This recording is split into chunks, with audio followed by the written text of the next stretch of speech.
Good evening, America, and good evening to the southern tier of New York, and to those who are joining us in this great city of Binghamton. This program series is sponsored by the Broome County Urban League and its community partner, On Point Productions, who also manages the Urban League radio station, WJOB, here in Binghamton. This broadcast tonight is coming from WJOB, which is the only FCC established local minority-owned youth radio station in the Southern Tier. And we're proud of the work that WJOB, Jennifer Lesko, who is the CEO of the Broome County Urban League, Damian Cornwell, who runs On Point Production, who is the CEO of On Point Production, and also runs the radio station. We thank both of them for giving us this opportunity for this event this evening. Tonight, we will introduce many of you to a conversation that is happening across America in many families, households, and organizations. And that conversation is about race, racism, and anti-racism. Race suddenly is on most Americans' minds, regardless if those thoughts are good or bad, pro or con, people are thinking about race in America. And since the tragic, senseless killing of George Floyd, Breonna Taylor, Ahmaud Arbery, and many other Black Americans across the country, race and all of its entails are in courtrooms, legislative halls, and being tried on the streets of America. And I should say courtrooms, but of course, Black Americans are always on trial in the courtrooms of America. Tonight, we get the opportunity to talk to some of the young architects of the racial justice movement that we're seeing across the country. Most of these young architects and socially conscious individuals come from a generation that few of us thought would be leading this movement. But indeed they are. They're not only leading it, but they're doing an amazing job. Generation Z.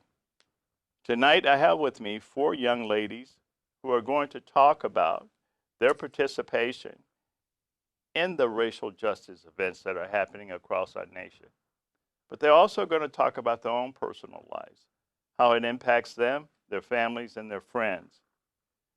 This is a great opportunity for us to get a chance to talk to young people and actually find out what they are thinking. A lot of times we project our generation on them, and I can assure you that this generation is like none other.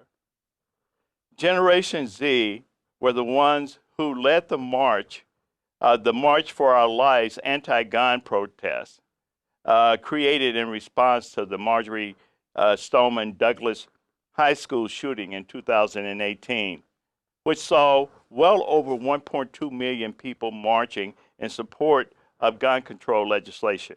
And locally, it was the largest march that we've had here, and it was organized by Generation Z. Greta Thunberg, who the 17-year-old student, is leading the climate movement in the world, and she is also petitioning political leaders to prevent climate change, not just in her country, but across the globe. A Pew Research Foundation found that even Generation Z Republicans are more progressive and more pro-government than the older Republican counterparts. Business Insider cite a Pew Research report titled "On the Cusp of Adulthood and Facing Uncertain Futures." And what it found was that Generation Z Republicans, 43% of Generation Z Republicans support Black Lives Matter. And they believe that black people are treated less fairly in the United States than white people. And that is compared to 30% of millennials and 23% of baby boomers and the silent majority. So we're definitely dealing with a different generation here. Uh, the one thing is for sure, Generation Z is on the forefront of current racial and social movement. And tonight we will have an opportunity to have a candid conversation with these four dynamic young ladies. Three of them are definitely Zers, right? One was born in 1994, right on the cusp, but she identifies as a millennium. But she's dynamic, as all four of them are. And tonight we're going to have a conversation with them. So join us, please. Ladies, good evening. Good evening. So I have a question. I'm going to go around, and it's going to be for each one of you. It's going to be individual questions. Okay? So we're going to start off with Ursula, who can introduce herself. And you're a biotech major. You're the only biotech major in the group, the technology. Could you tell me how you see technology impacting African Americans in the coming years, and why African Americans, particularly young African Americans, should be engaged in technology as a degree pursuit? So I'm Ursula. I study biotechnology at Syracuse University. And as a Black woman in STEM, I think it's imperative for more Black Americans, especially, to engage with STEM majors, technology, science, engineering, math, because we need more of ourselves in there. We need more, what's the word? Obviously diversity, but we need to be able to see ourselves within those fields so then we can help our own communities. Because in STEM fields and medical fields as well, there's a lack of understanding and also care for African American patients. And I think it's imperative to have more Black Americans within those fields so then they can help themselves and help their own communities. Very good. Very good. Crystal, so you started off as in theater, and you then decided that wasn't necessarily a degree that you could get readily employed in, maybe I'm thinking, and so you then decided to get a master's degree in social work and business administration? Yes, I did study theater, and I love the theater. I just feel like I probably wasn't as invested as I should have been at the time, and I did come up with a backup plan to study public administration and social work. So public administration deals with like local government, policy. There's a little bit about HR, and then I also studied a little bit of nonprofit management within that as well.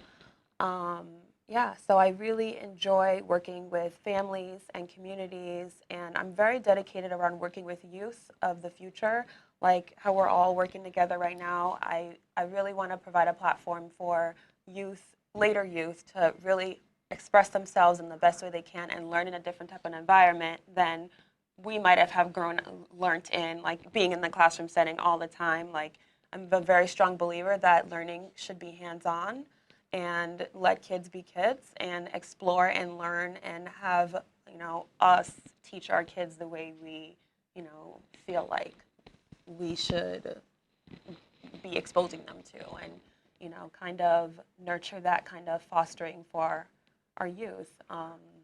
So that's a little bit about what I'm interested in and what I've studied. Yeah.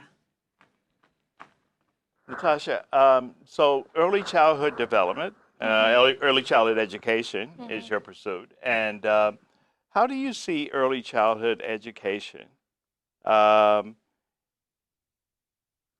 racial justice impacting how you will approach being an early childhood educator? Okay, so I'm Natasha. I go to SUNY Cortland, and I study early childhood / childhood education. Early childhood's like preschool.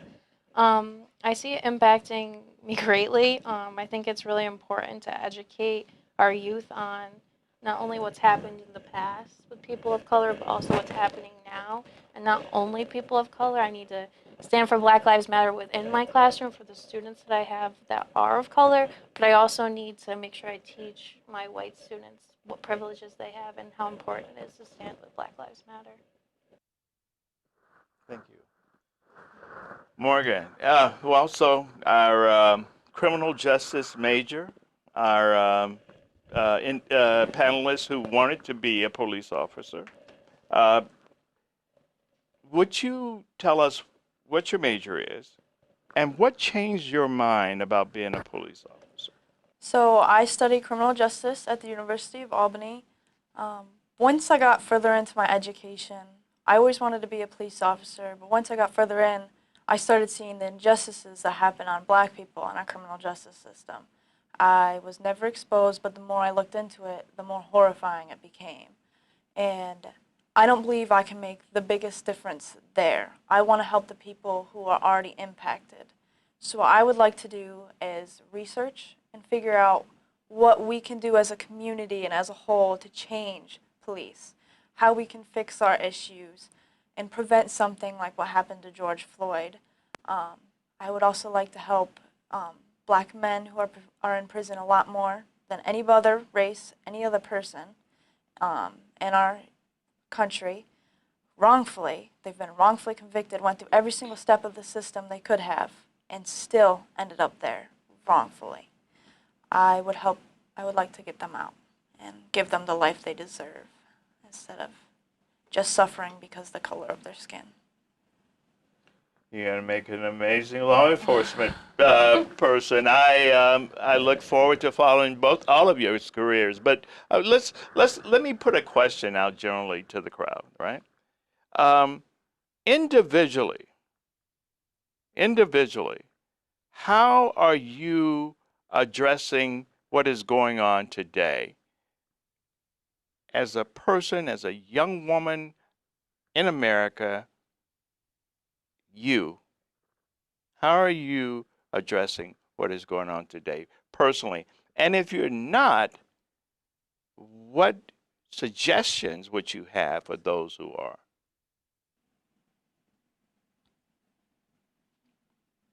Well, the age we live in and the world we live in, with social media, there's so much you could do with social media. There's a lot of bad, but there's also a lot of good that can come out of this. I feel like using your voice on social media, it can get more than like who's around you. It can get more than just that. It can go all over. We can show each other how we support this, and the more we reach out, the more we speak up, the more we will get other people and we will all come together. And the more education we give on why we should support this movement and how we support this movement. So when you speak about support, Morgan, the biggest obstacle that most people have found, right, are family, and the biggest problem that we've had in developing white allies are finding those allies that are willing to address the people that are the closest to them, like family members. How do you address? I do. I feel like with our parents, like, we were born in very different times. What's going on now is a lot, I don't know, I feel like everybody's more open and everybody's more open-minded, ready to learn, ready to help. We all care about each other. I think it's more showing why we care, why this is important, and more like either you're with me or you're against me on this one. Really, like, I don't see a point in not supporting just because of how important it is and like what amazing people, like why wouldn't we support each other? And I think speaking out to your family members is very important too. Have that caused any conflict with you personally? Yes. It has. Yeah.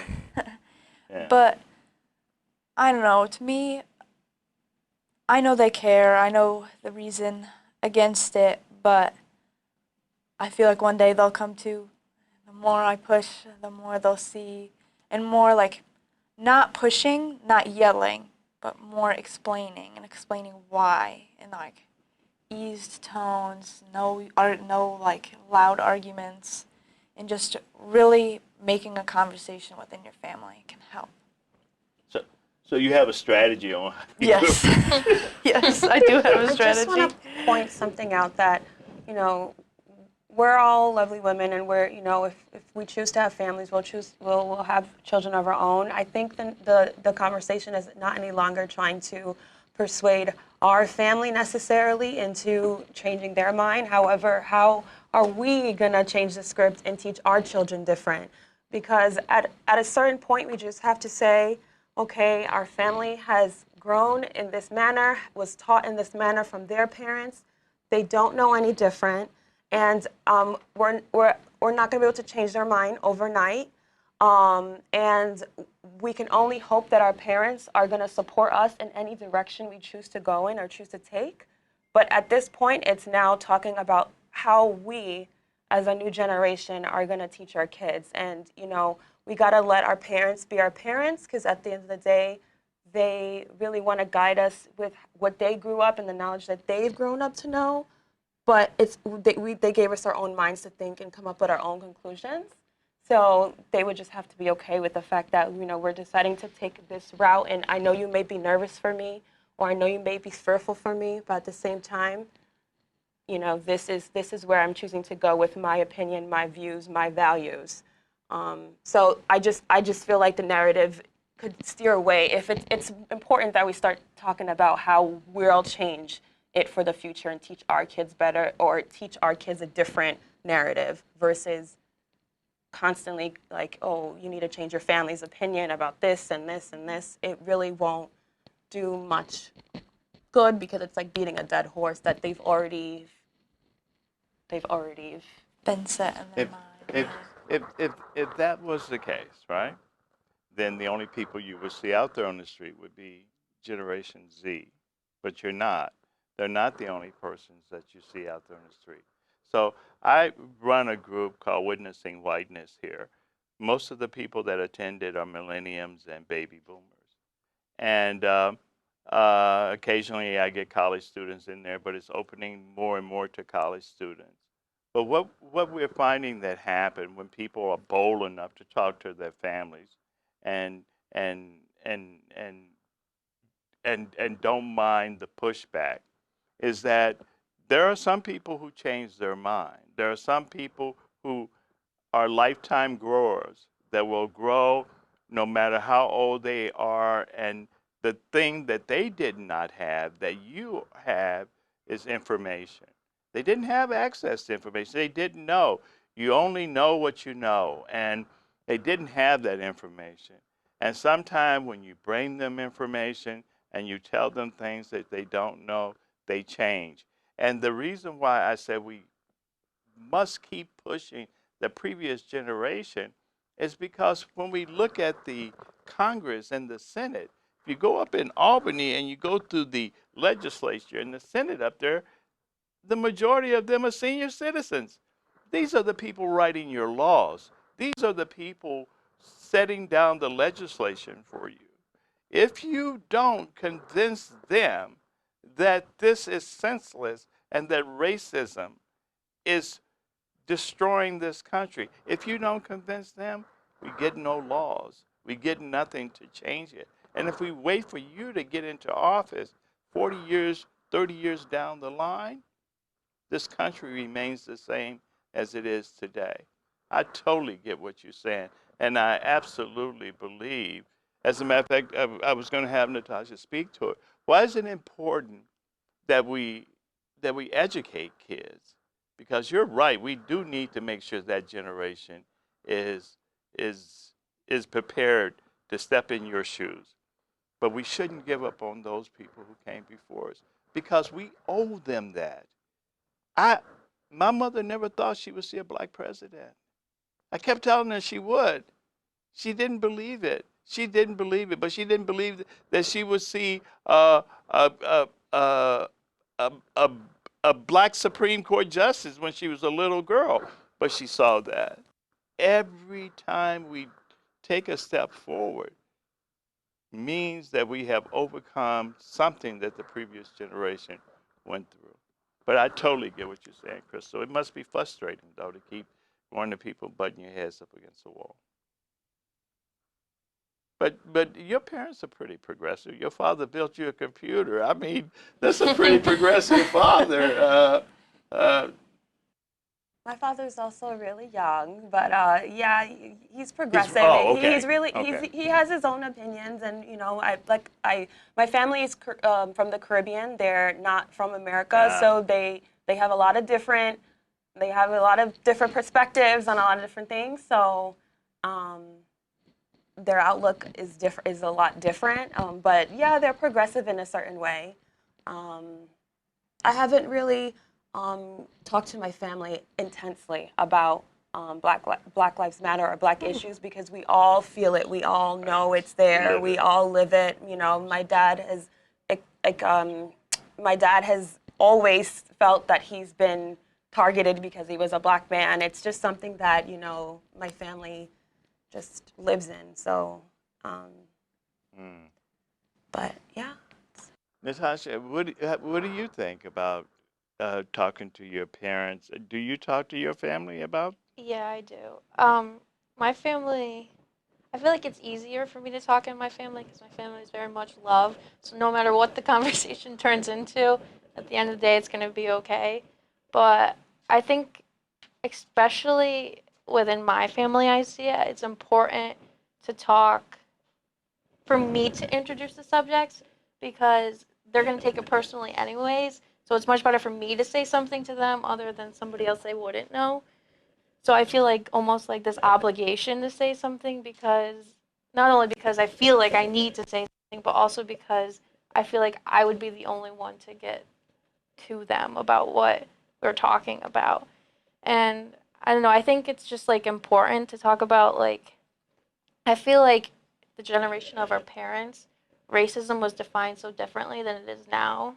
Like they think of it more as like you're racist if you say I don't like black people or you're racist if you are abrupt about how you are. They don't think about the little like side comments or like the smaller issues. And then that's where I try to talk about most like because that's what really I feel like is the difference in the two generations that's happening now. And it's very they don't want to be seen as racist, but they don't understand what they're saying has prejudice behind it. We're not saying like you're racist, you're a bad person. It's deeper than that, I guess. Yeah, because I think a lot of white people in general feel worse about being called a racist than they do about the act itself, uh, because it's the label that bothers them, and the label um, is just a label. It's the act. So we tell people that impact, right, is more important than intent. And that simply means that if I do something that's offensive to you, regardless of what my intention was, it still was offensive to you. And if I acknowledge that first, then I can address intent. But if I don't acknowledge that the impact that it had on you, and I start going to intent, but my intention was, please, then that immediately puts a person on the defensive and belittles what actually you did to them and what you're saying to them. So what about you, Ursula, and your family dynamics? Um, as a black African family in this country, not only do we suffer from like, the racial tensions, but also immigration also is another key factor. And we do have the conversations in my house about like what is going on now and like why this country is set up the way it is, and not just like implicit or explicit racism, but also systemic racism and how the country was built in order for us, why we're here in 2020, why this is now. Like this is not what's going on now, which is why I think a lot of people are like, what's going on? But it's like, this has been going on for 400 plus years. So these are the kind of conversations I have within my family. And I think they're necessary for my family to have these conversations because I have a younger brother. He's 15. He's a young black man in this country, and he needs to understand how he's looked at, how he's perceived, how he's targeted, and why my family doesn't allow him to do certain things, unlike his non people of color like counterparts. So that's what we do within our family, and we have our own sort of like activism within our family too. So not only are we addressing what's going on in this country within our family, we try to reach out and inform others too and educate others. So I have another question for all four of you. Do you think it's useful for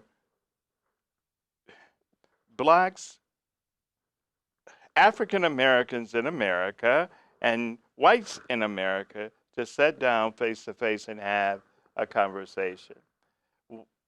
I went into my Witnessing Whiteness program totally expecting to teach and to share the information that I know. What happened once I got into the program is that I realized that I had been teaching, but I had never sat down and had face to face conversations with other white Americans on how they view racism, how they view themselves, how they got to be the way that they got to be. Those conversations do not happen. And I ended up learning far more than I went in there to teach. I want to hear from you why you think those conversations are useful, if they are, or if you think they are.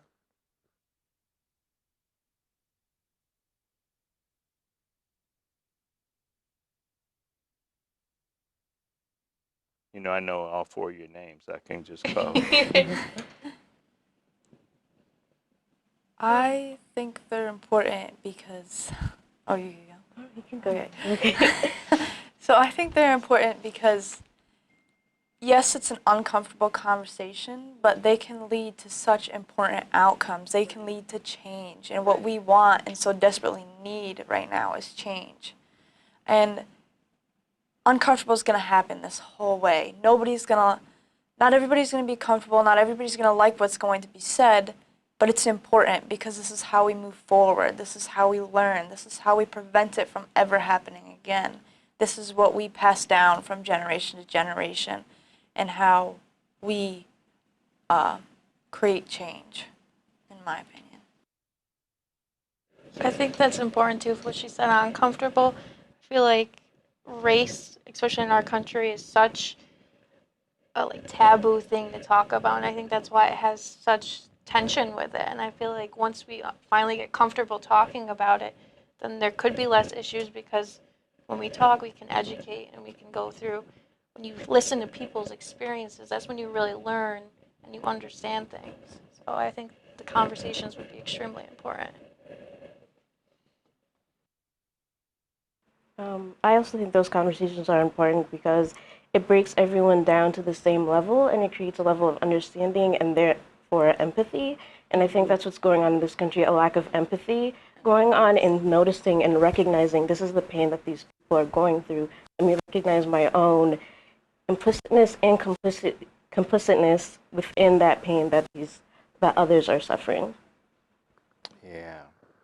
And allowing them to understand that not saying anything because they feel like, oh, I have a black friend, or I don't see color, or some of these statements that we kind of hear, just educating about how those statements are actually not pointing at the root of the issue. Like, you not seeing my color means that, okay, like you're not seeing that that I'm black and like I have a history of pain and suffering. Like, you need to see my color and acknowledge my color.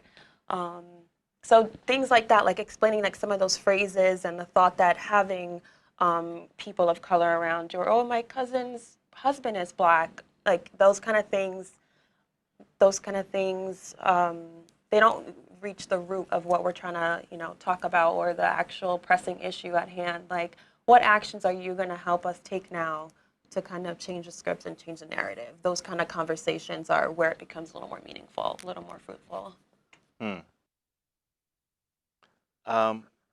I think that that both of you are very unique in America. You're part of the African diaspora, and you are uh, families of African heritage who are immigrants in America, and and I think it's a population that gets overlooked in the larger picture because people like to paint us all with the same broad stroke.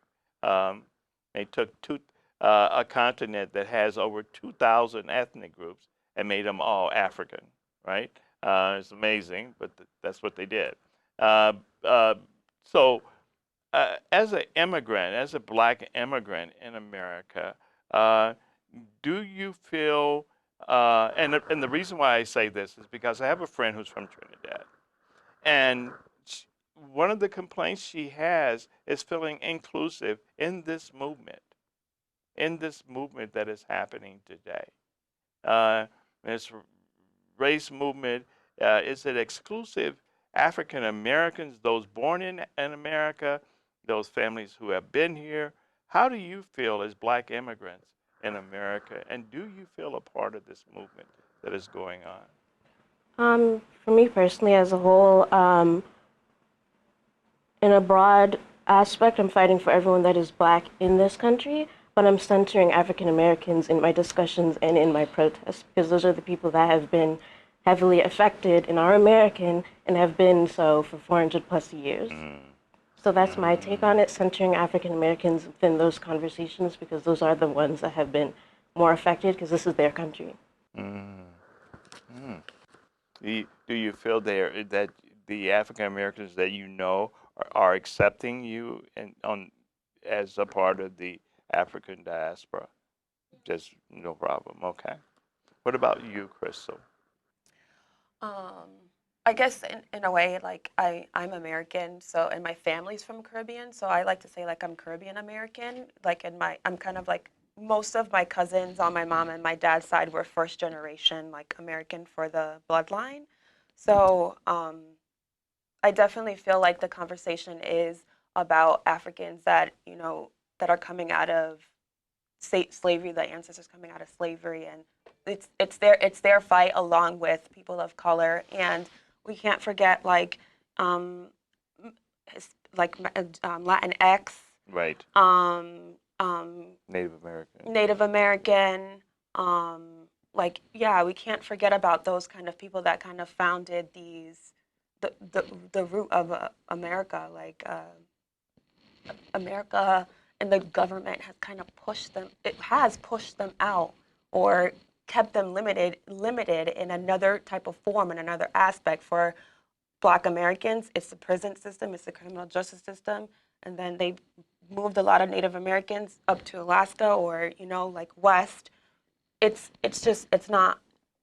We have to kind of talk about this. We gotta let it be known. We gotta tell our children this is what happened and this is how America came to be. And let's change. Let's be a better nation.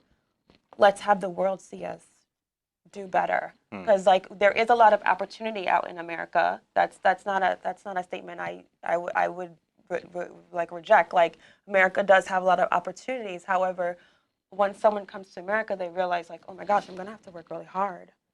Versus, and then when you're overseas and people see America, people see England, people see like really prosperous nations, and they don't realize that you actually have to hustle and you have to work really, really hard. And there are roadblocks. Imagine coming from Africa or coming from Jamaica, which has happened to several Africans, and then getting killed because you're trying to come for a better life. Right. So, like that kind of stuff, just it's like, how do you? We gotta like do better and make that not happen. Yeah, that is you come over here for a better life and get caught up in the racism that is America. Mm-hmm. Wow. Wow. So I have a question again for all four of you, but I want to start with Morgan because it's your particular film, Morgan. What do you think about the fact that some people have taken the opportunity to protest, have taken advantage of that, and looting, and has also taken place in a number of cities across the country? how do you feel about the looting as a criminal justice major, and how do you think we should address it? Actually, it's all for you, but I would like to start with you. Um, I pay close attention to the protests and the looting and how everybody reacts to it. I believe the looting, well, how am I, why would I tell someone how to protest when I've never lived this? I can't tell someone how to feel. I can't tell someone how to react when all it's been. After George Floyd, how many other black men have been kneeled on that you've seen? Nothing has changed.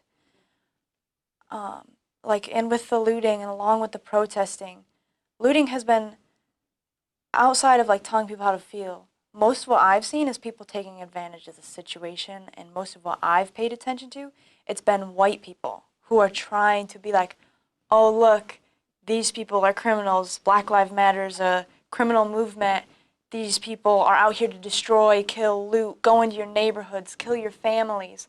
And you actually saw people saying it about Binghamton too, our protests here. I couldn't, Rumors. it was horrible. Like rumors, people were neighborhoods were scared because they, they kind of social media is like switch the narrative. Don't loot poor neighborhoods. Loot the suburbs where the families are, and then I guess children and families started to get nervous. But that kind of narrative isn't necessarily correct either, in my opinion. Yeah, and like I think it's an excuse to get away from Black Lives Matter. It's like, oh, we see what you're protesting, but do you see what you're doing too? You're doing bad stuff too. But my biggest pet peeve is how people try to equate the murder of a black man by a police officer to looting.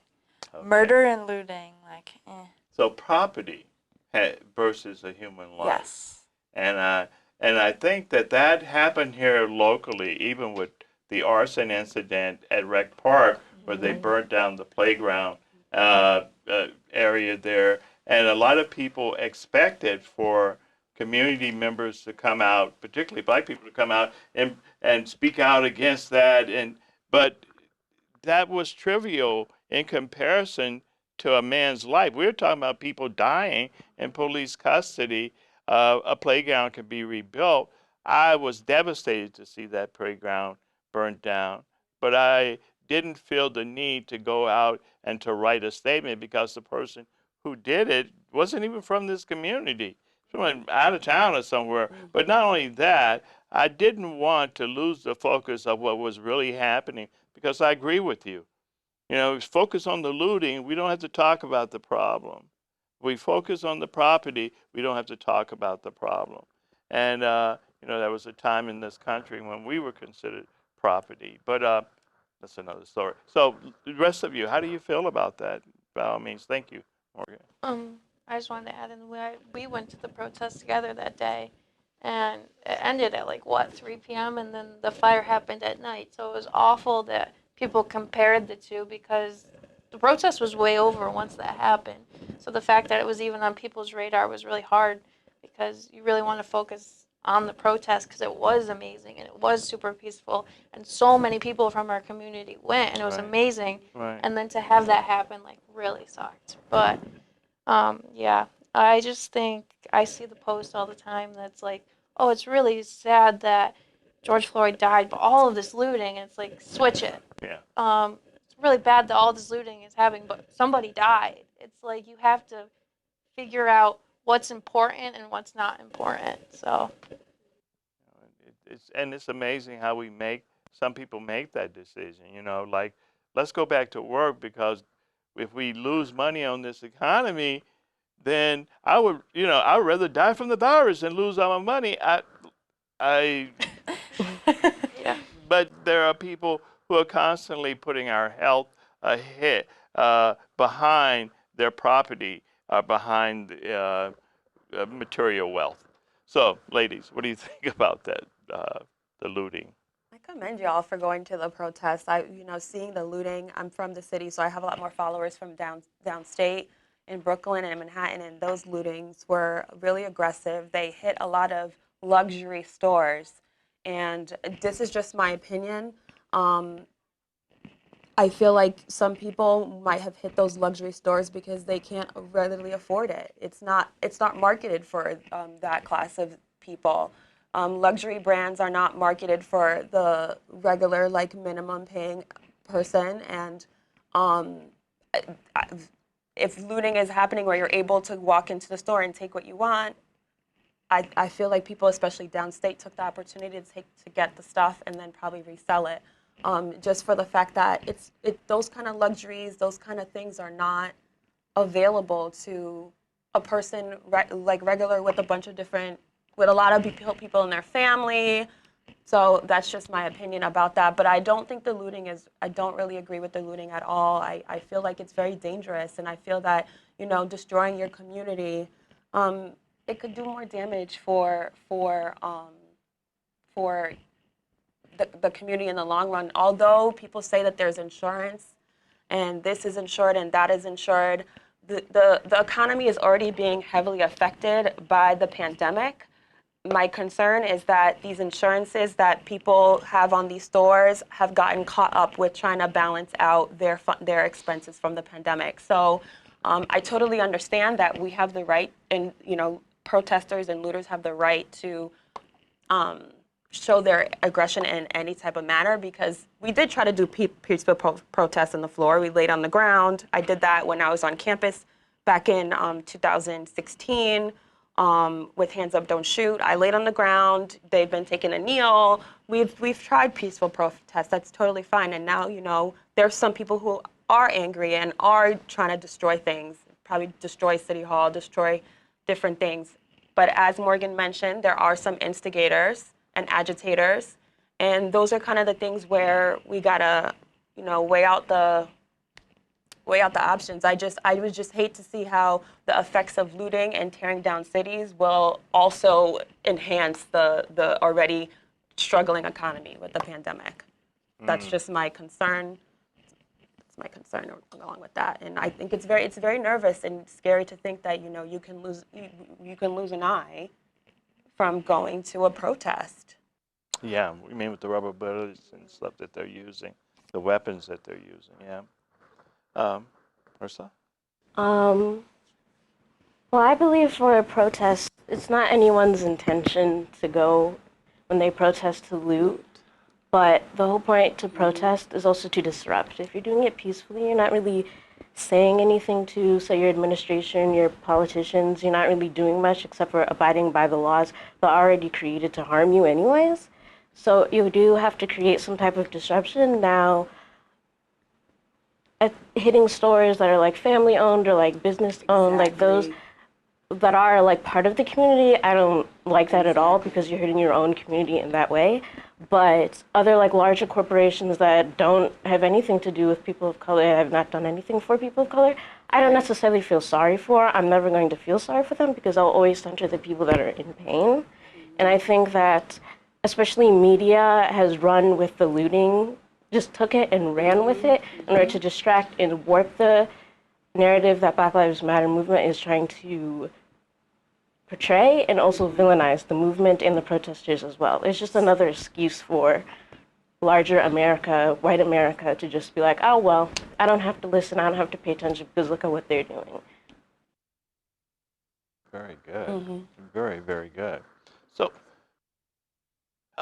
So if you had the opportunity now to sit down with with local leaders or state leaders, national, if you had the chance to sit down and talk to leaders today of this movement that is happening, what would you tell them? What advice would you give them? And what outcome would you like to see come from all of this that's happening? And try to be as specific as possible. Don't not like peace in America. Yeah, give me some tangible stuff. Tell me what you would like to see. And what would you tell leaders if you could sit down and talk to them? What advice would you give them? You're talking locally? I think locally and nationally would be the two levels. What would you tell people locally? Let's start with locally. What would you do locally? Well, specifically locally, I went to the protests on Front Street where we went to the jail. Yes. And Was that a that plot was event? what? Was that plot event? Was it citizen action? Oh, it was yeah. Well, okay. Um, in the beginning, for like 2 hours, we were in the parking lot, and I got educated. Like when they spoke about the jail, and I've heard things that I had no idea about that were happening in my own community, and I was so happy that I went to that protest because of all that I learned. So speaking locally, part of it is the jail, and I also think there's a huge mental health problem in our community, and I think it's would help a lot of people if, especially people of color, instead of sending them to jail, to help the mental health problem. Exactly. Yeah, you're absolutely right. Um, but you think education is important, and you know that not just having protests, but also educating people in the process, because that education was meant a lot to you. Yeah, it really did. And that protest was so special because before the protest, we were there for hours just talking. And to come together as a community and be able to communicate like that was really special for me. It was nice. Me personally, if I had the opportunity to speak to any local um, political officials, I would tell them to listen to the grassroots movements and like listen to all the social activist leaders that are already there and already in place, that already have the education and the knowledge and the demands that are already have been pre-written so many times, and to sit down with those grassroots movements in order to make those changes moving forward locally. Like we have Plot here and we have like all these other like organizations. I think what needs to happen is instead of talking within their own people or what should we do, you need to talk to the actual people that are going to be affected by these laws that you create, like such as grassroots movements. Such as grassroots movements. Very good. Very good. I agree with everything that's been said, like utilizing social workers a little bit more instead of using police officers to handle like a domestic violence dispute or some type of like family disturbance, or utilizing social workers, have social workers come in, step in if there's a drug issue or substance abuse, working with counselors for them to get into mental health um, organizations, to have them work through that, as instead of doing this alternative, going into jails, working with the families, changing the policies on how we do things in general, like not only in the local community but nationally, utilizing our social workers, utilizing our teachers to volunteer and help, or lawyers, and we need all the professions to come together and work towards something a little bit more than just having police officers handle every single thing, because it becomes overwhelming and then they end up making all these mistakes. Some good suggestions. Um, so we got a few questions that came in for you all, dynamic ladies. So what would you say to your peers that don't know what to do and need next steps? Uh, what would you tell them to do? I think I would say to listen. Give an open mind, a listening ear. Sit back. Don't react right away. Don't say anything. Just take a little bit to take it in. Really soak in what's said to you. Really think about it. Mm-hmm. And come up with your own ideas. How can you make a difference? Like, from everything you just learned, from everything that has been just said, really take a minute. Really just soak it in. Yeah. Mm-hmm. This is no time to rush in. No. What about you, Natasha? I guess it's just the teacher in me, but I would say take the time to read books. People who are professionals and talk about this stuff, read a book that they wrote and educate yourself on how they think. And that's a great start, I think, to moving forward. I'm glad you're a teacher. I think teachers are amazing. I do, because we're all here because of a teacher, right? Some teacher somewhere along the line, and I absolutely love teachers. I would say too that I say to everyone that get to know black scholars. There are black scholars out here who have been writing since the beginning of colleges, and you need to read them. Their perspective on life and their perspective on racial justice is different, and but they're just as smart. They're in the same colleges as the other writers. But start reading black scholars. It would benefit all of you. But what would you ladies say to your peers that are hesitant about getting involved in this? And what should they do? What should they do if they don't know? I can understand the fear around being hesitant and speaking up and sharing your mind, because it's kind of nerve-wracking to share your views and your opinion, and then what if they don't, you say the wrong thing and all of a sudden you're canceled, especially me as a black woman. If I say the wrong thing and then like I'm written off, like, oh, you don't know what you're talking about. But it's, speak your mind, because if you don't say something, you're kind of just leading into the same line as the oppressor, and you're showing your privilege in that way when you don't speak anything.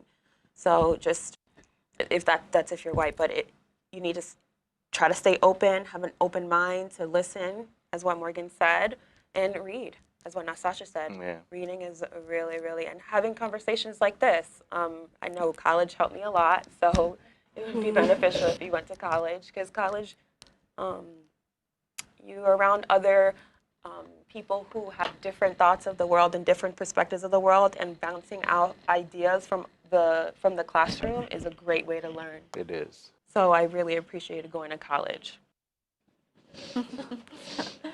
My advice is I'd like to reiterate, like, educating yourselves, and definitely reading into black academic scholars. You know, academia has its own barriers, and the language that is used is also not accessible to everyone. Right. But also looking into other sources that break it down for you as well, so then you can digest it easier. Very And good. also, once you get that information, you learn, and then you also unlearn. Also be willing to unlearn some of the things that you have grown up with, and start unpacking your own prejudices, your own biases, all of these things, and then start paying it forward. Start educating other people once you feel like you've gotten your own, like, basis of knowledge, and start going into your own community, looking for ways to give back to your own community, because it starts within yourself, your family, and then your community, and that's how we all enrich this country and get to a better place. Ursula, that was just wonderful, wonderfully said. I just want to compliment you all again on being so articulate and so just wonderful. I can't imagine having walked into this. I do this for a living, so this is easy for me. Can't imagine being on the other end. You all are doing this really well. Let me ask you one other question. Why is it important to have dialogue versus debates? Why do you think debates are not necessarily something that you want to bring into this space? I think debates are going in to prove your point and to Right. win your side. You want to prove your And point. when you were talking about dialogue, you're going in to learn and see the other person's perspective, Right. and let them see your perspective and come to a conclusion together. Conversation. I think that's very well said. Yeah. Yeah. Well, one of the biggest, so we all agree on that, one of the biggest issues when it comes to white supremacy are those individuals who do not want to believe that racism is real, is that black people are playing the blame game. They're, that blaming white people for all of their problems. And what about the fact that there are problems in the black community? And how does problems in the black community, uh, uh, how does problems in the black community have a way of interjecting themselves into conversations when you start talking about racism and what white people should do in America?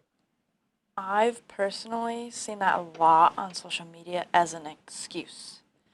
Oh, look, black people kill black people, so why does it matter if a white person kills a black person type of deal? Like, I've Right. seen that Right. a very horrible amount of times.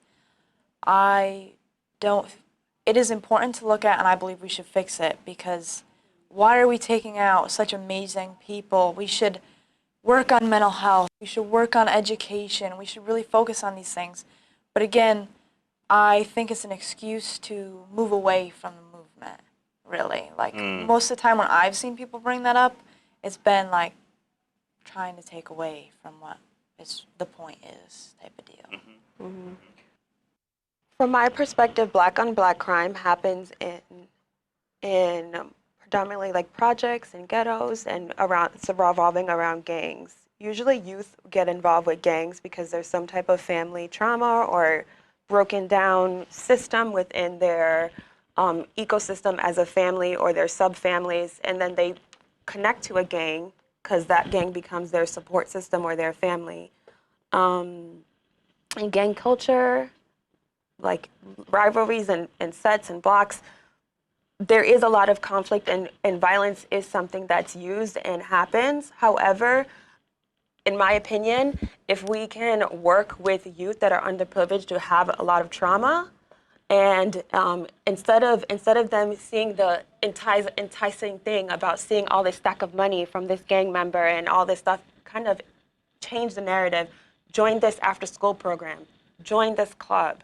We have to try to watch them see who they're gravitating towards and change the narrative, turn them away from that kind of lifestyle, because that's another lifestyle choice that some black people, black boys, black women get caught up in that too sometimes. Latinx get caught in that too. It's another way of life because there's not that much opportunity left. Their family probably is in jail. There's a broken system somewhere. So that's my perspective on how I feel about that. I strongly feel that the youth are strongly hypnotized by gang culture and gang life. And if that could be debunked and, it could change a lot of that narrative. Okay, so we're going to close for tonight. And I want to thank you all once again, the four of you, for being everything that I thought you would be and more. This was a wonderful opportunity for me. I want to thank Chris Perez for coming up with this idea. And this is just wonderful, Chris. And we thank you so much. And Jen Lesko and Damian Cornwell, once again, thank you all very much. And good night, Binghamton.